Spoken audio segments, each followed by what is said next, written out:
A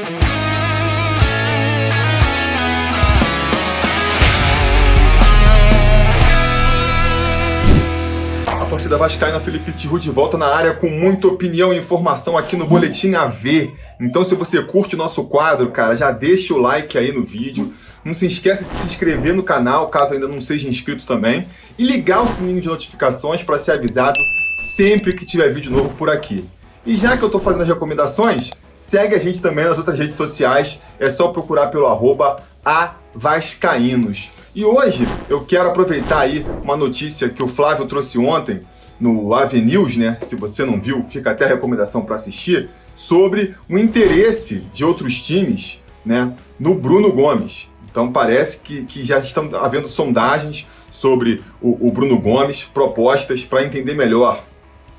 Recomendo mais uma vez que vocês assistam o AV News, mas o fato é que ainda não chegou uma proposta no valor que o Vasco se interessa em vender, mas já está havendo sondagens. E se a gente for repercutir isso com outras notícias que têm enrolado também, saiu recentemente aí a notícia de que o Vasco tá planejando um esquema financeiro para tentar ganhar uma grana também com Galarza. Aí você vai se perguntar, pô, mas como é que vai ganhar dinheiro com Galarza, se o Vasco ainda tem que comprar o jogador? Pois é, o Vasco tem que pagar $1 milhão para ter o passe do jogador, não é mesmo? De repente, chega uma proposta maior, uma proposta aí, sei lá, 5 milhões. O Vasco consegue, ó, então já pago aqui 1 e vendo por 5 e embolso 4.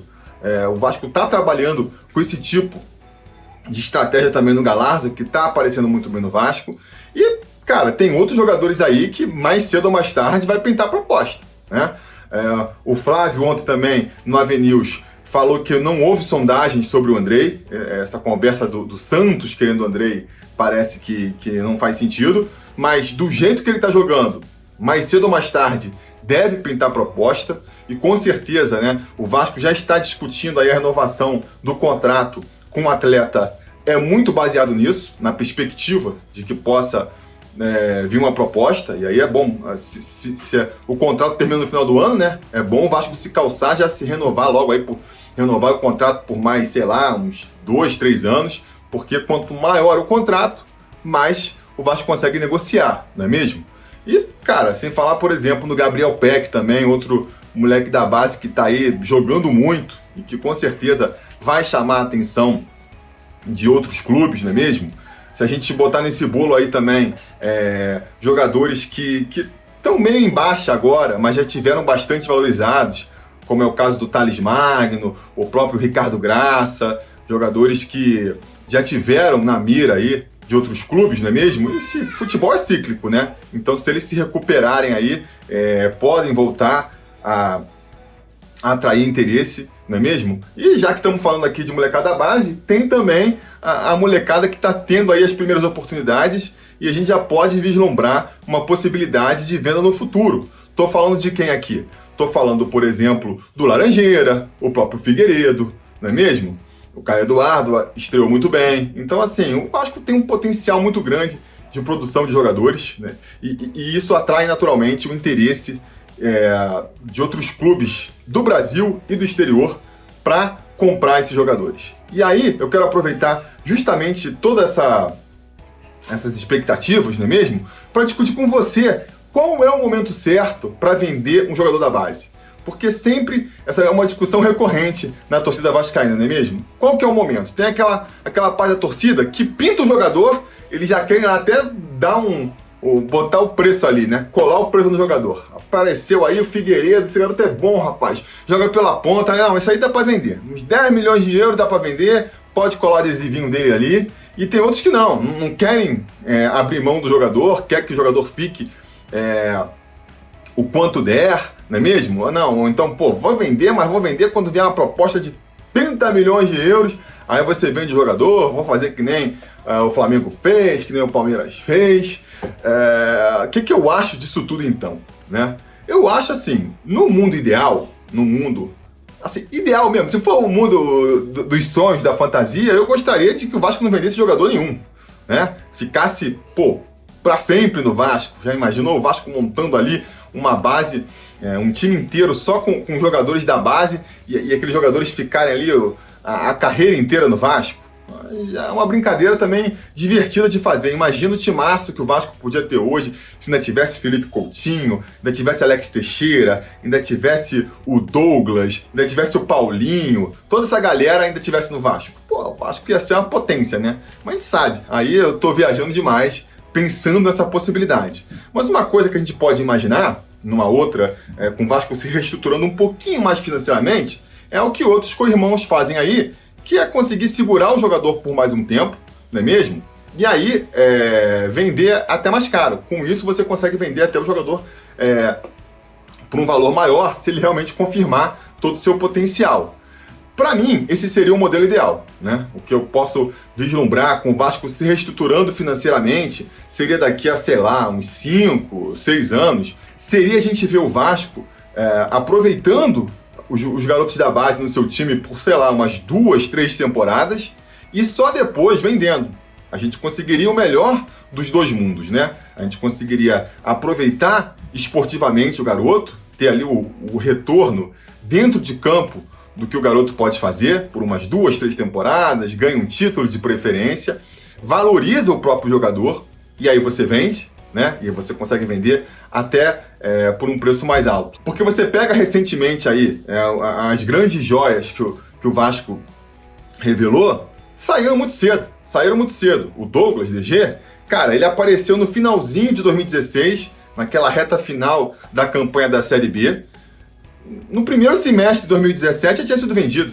Nem disputou um campeonato de Série A pelo Vasco.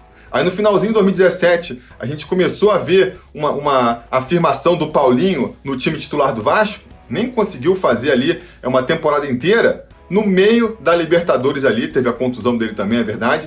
Mas mesmo que não tivesse, antes de começar o Campeonato Brasileiro seguinte, já tinha sido vendido, né? E eu arrisco dizer que só não aconteceu o mesmo com o Thales, porque ele era muito novo, ele não tinha ainda 18 anos para fazer uma venda posterior. O jogador tem que ter mais de 18 anos para sair, né? Aí o Vasco acabou segurando um pouco e nesse inteirinho ele entrou numa má fase aí e acabou não conseguindo ser vendido, senão era capaz de já ter sido vendido também.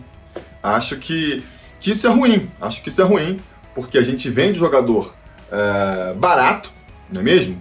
E a gente não aproveita ele tecnicamente. Agora, é difícil da gente pedir isso de um clube, né, que tá com o Pires na mão aí, a gente sabe a situação financeira do Vasco, tá precisando de dinheiro, então isso é difícil por 2 motivos. O primeiro, mais óbvio, é que o Vasco precisa desse dinheiro, então, de repente aqui tem a possibilidade de botar 1 milhão, 2 milhões no bolso, não vou botar, vou segurar para ir lá na frente, para conseguir esse dinheiro daqui a 1, 2 anos, até mais dinheiro do que seja. Tô precisando de dinheiro hoje, cara, não dá para ficar pensando daqui a 2, 3 anos.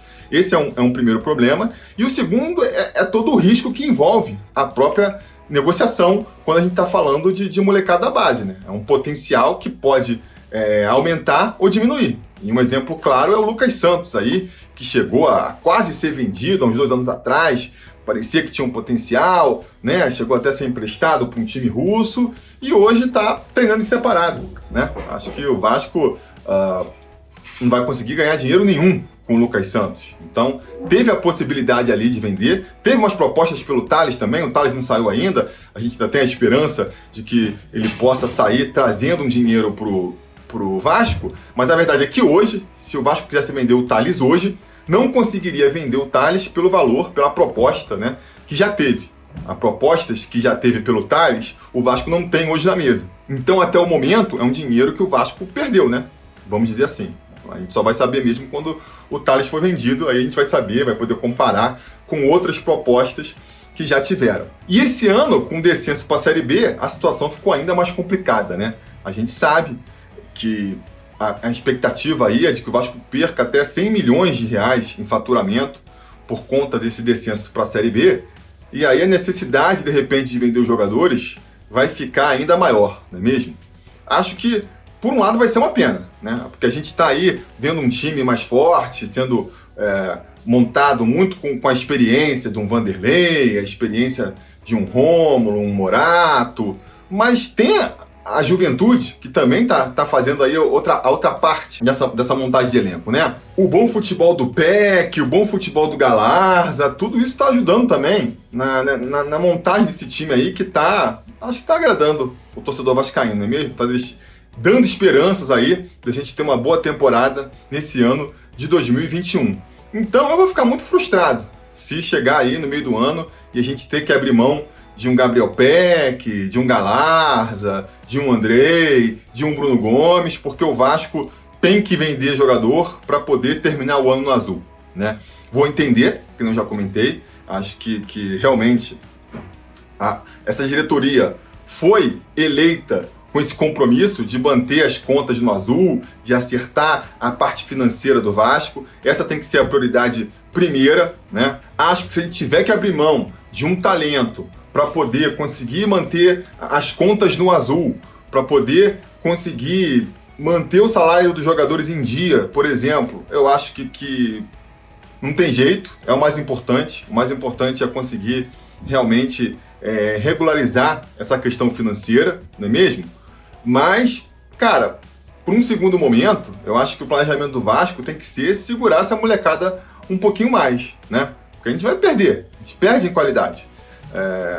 Vai vender um Galarza jogando o que ele está jogando agora, vai vender um Gabriel Peck jogando o que ele está jogando agora, é difícil de você repor no mercado, né? E a gente já viu isso recentemente.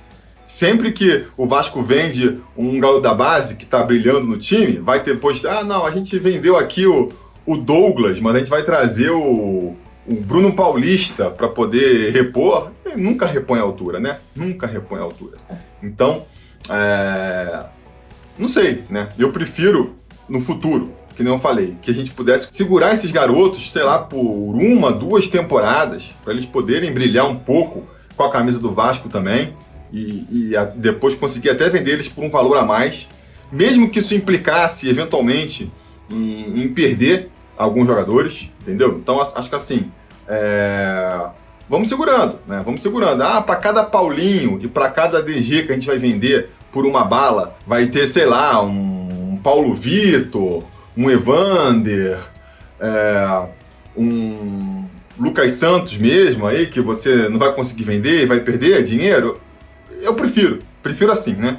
Acho que é um risco calculado que vale a pena o clube correr.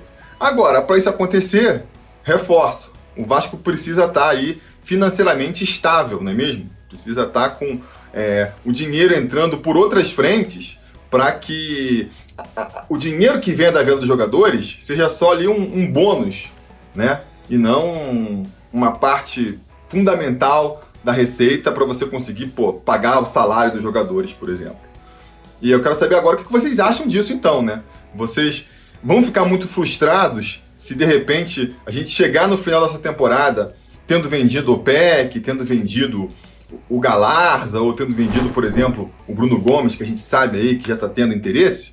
Ou não, você vai entender que faz parte do processo, acha que tem que vender mesmo, a primeira proposta já vende, já realiza logo o lucro aí, não dá pra esperar, depois o jogador se desvaloriza. Quero saber a opinião de vocês, deixem aqui nos comentários, não se esqueçam aí de curtir o vídeo também, assinar o canal e voltar mais tarde, né? Mais tarde tem uma AVNews aí com o Flávio, trazendo todas as notícias do dia sobre o nosso Vascão. Amanhã tem mais boletim a ver, espero ver vocês aqui. Tem também o Bom Dia Gigante com o Emerson pela manhã, o Acorda Vascaíno com a Mari Barata lá no AD+, então se inscrevam no nosso outro canal, o canal secundário aqui do Atenção Vascaínos. E no mais, a gente vai se falando.